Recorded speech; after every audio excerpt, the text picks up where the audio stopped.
આ વખતે ઘણા બધા વિદ્યાર્થીઓની રિક્વેસ્ટ હતી કે શા માટે તમે આ વખતે યુનિટ ટેસ્ટ 4નું પેપર ડાઉનલોડ નથી કર્યું, એટલે ઝડપથી હું જવાબ તરફ જ આગળ વધવાનો પ્રયત્ન કરીશ. Gujarat secondary and higher secondary education board Gandhinagar evaluation based on question bank unit test 4 December 2024 અને આ ધોરણ 12નું વિજ્ઞાન પ્રવાહનું પ્રશ્નપત્ર છે. હું ઝડપથી જવાબ તરફ જ વધવાનો પ્રયત્ન કરીશ. પહેલામાં સી છે સાયન્ટિસ્ટ, બીજાની અંદર ઓન રોઝ લીવ્સ. તો અહીંયા પણ તમને રોઝ લીવ્સ દેખાશે, પણ સાથે તમે જુઓ on the leaves of beans પણ આપ્યું છે અને આમાં એ અને બી બંનેમાં છે, એટલે આપણે હવે જવાબ સી લખવો પડે બીજાની અંદર, માત્ર એ અને માત્ર બી નહીં. હવે ત્રીજા અને ચોથા જવાબ તરફ આગળ વધીએ તો યુરોપમાં રેડ એન્ડ જોવાય છે અને આ જે છે ને MOUND, આ છે ને બહુ જ એકદમ શાર્પલી ચતુરાઈપૂર્વક આ લોકોએ ગ્લોસરીમાંથી લીધું, તમે જુઓ. અને અમે જ્યારે બાળકોને કહીએ છીએ શબ્દાર્થ ઉપર ધ્યાન આપો, પણ ખબર નહીં એ લોકો સાંભળતા જ નથી. એનીવે આ તો બધા ફિક્સ જવાબ જ છે, આમાં ના મારું ચાલે ના તમારું ચાલે. 5માનો બી, 6ઠ્ઠામાં સી, અને તમે જુઓ આમાં 8મો પણ એ લોકોએ ગ્લોસરીમાંથી જ લીધું છે. પણ જેટલા બાળકો આ ગ્લોસરીને નિગ્લેક્ટ કરતા હોય છે, આમાંથી એ લોકો અવશ્ય પૂછે છે.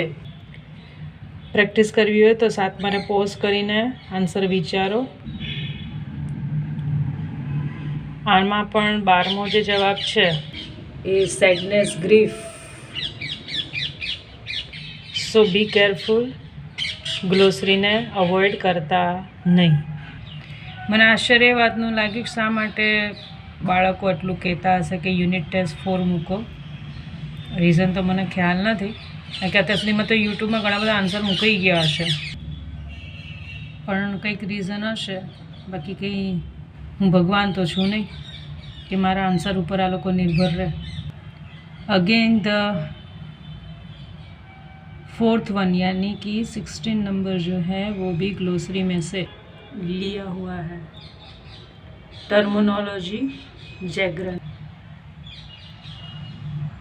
8મા યુનિટના ક્યાંક બોક્સ કરી શકાય એવી જગ્યા નથી, એટલે મેં અંડરલાઇન કરી છે, ક્યાંક ટીક કરી દીધું છે.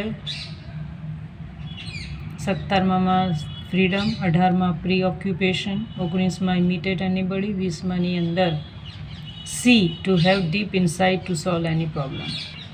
ત્યારબાદ આ બધા જ ફકરામાંથી સવાલ જવાબ છે. આવનારી પેઢીને કદાચ આ વિડીયો કામમાં આવી જાય, ફકરા ઉપરથી જાતે લખવાનો પ્રયત્ન કરવાનો. પણ જ્યાં સુધી અમારું ઓબ્ઝર્વેશન છે સાયન્સવાળા, બિલકુલ ટેક્સ્ટબુક તો ઓપન કરવાની નામ જ નથી લેતા. એ લોકોને એવું છે કે ફકરામાંથી સવાલ જવાબ આવી જાય છે, MCQ આવી જાય છે, અમે નાપાસ તો થવાના નથી. પણ આ સ્કોરિંગ સબ્જેક્ટ હોવા છતાં એમની આળસના લીધે ઇંગ્લિશ બદનામ છે. શું કરીએ, આવું કેવું પડે? તો વિડીયોને પોઝ કરીને ફકરામાંથી સવાલ જવાબની પ્રેક્ટિસ કરજો. અને આમાંથી બોર્ડની અંદર વધુમાં વધુ પૂછાતું હોય છે, પછી ત્યારે તમે કન્ફ્યુઝ થાવ છો કે હવે આમાં શું આવે, આમાં શું આવે. તો પહેલેથી થોડું વાંચી લીધું હોય તો. પાછું મેં તો એવું સાંભળ્યું છે કે કવિતામાં અમને બહુ પ્રોબ્લેમ થાય છે, સમજી જ નથી. તો શાંતિથી વાંચવી પડે. ક્યારે? ઘરે, બિફોર એક્ઝામ. એક્ઝામમાં વાંચવા બેસે છે, પછી કહે છે ટાઈમ ખૂટ્યો. એક્ઝામ વાંચવા માટે નથી, એક્ઝામમાં તમારા હાથ ઊભા રહે ને એટલે સમજી લેવાનું તમે લોકો બધા સેક્શન્સને પૂરેપૂરો ન્યાય નહીં આપી શકો. જે લોકો આમાં પણ ગ્લોસરીમાંથી પૂછે છે તમને ડિસલોયલ કયા શબ્દની આગળ દેખાય છે, એ આની અંદર આવે. પણ આ ગ્લોસરીને નિગ્લેક્ટ કરવા જેવી બિલકુલ નથી, અને આ બહુ જ અગત્યની કવિતામાંની એક છે. મને તો એવું પણ યાદ છે કે આ કવિતાના લેખક પણ પૂછ્યા હતા. જેમ્સ કિર્કપ કોઈને ક્યાંથી યાદ હોય? ટૂંક નોંધ જોઈ લેજો. આ બધી જ IMP છે. તમને ત્યારે પાઠ ચાલતો હોય ને ત્યારે એમ લાગે ઓહો એ તો લખી નાખશું, અને પછી બધું ભોપાળું થાય છે. અગેન ફકરામાંથી સવાલ જવાબ છે અને થોડું જાતે કરવાનો પ્રયત્ન કરજો. અને શું કહેવાય? સપ્લિમેન્ટરી રીડિંગ કહેવાય. અને સપ્લિમેન્ટરી રીડિંગ થોડું જાતે વાંચવું પડે, બરાબર? સપ્લિમેન્ટરી રીડિંગનું નામ શું છે? મારે તો એ જ પૂછવું છે, કારણ કે ઘણાને એ ખબર નથી ફ્લેમિંગો આવે કે લેપિંગ આવે. ફ્લેમિંગો ધોરણ 11માં હોય, લેપિંગ ધોરણ 12ની અંદર હોય. એટલે આ લોકોને છે ને સીધે સીધા જ્યારે જવાબો આપણે આપી દઈએ છીએ ને એ ટેવ જ ખોટી પાડી છે. થોડું શોધો શું આવી શકે. આ તો બહુ સરસ પાઠ છે. આ તો how to kill by kindness. ક્યારે જોયો જ નહીં હોય તો વાંચ્યું જ નહીં હોય. પછી કહે છે ફંક્શન્સમાં પણ તકલીફ છે. ખરેખર સાયન્સવાળાથી આ વખતે તો ખૂબ જ નિરાશા જ મળી છે. વાંચન નહીં, લેખન નહીં, સમજ નહીં, ડિસ્કસ નહીં, અને અંદર અંદર શું વિચારે છે તો ભગવાન જાણે. ખેર અમે તો હંમેશા આશા રાખીએ જ છીએ કે નેક્સ્ટ જનરેશન સરખી આવે. વિડીયોને પોઝ કરીને પહેલાં જોઈ લો કયા ઓપ્શન છે, શું પ્રશ્ન છે અને શું જવાબ આવી શકે. તમારા શિક્ષક સાથે ડિસ્કસ કરજો. મારા આન્સર રોંગ હોય તો કરેક્ટ પણ કરાવજો.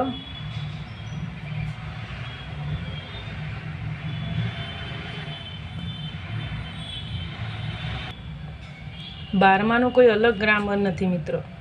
ટેક્સ્ટબુકની અંદર ટેક્સ્ચ્યુઅલ અને બીજું ધોરણ 5, 6, 7, 8, 9, 10, 11માં તમે જે કંઈ પણ ભણીને આવ્યા હોય એનું નિચોડ હોય.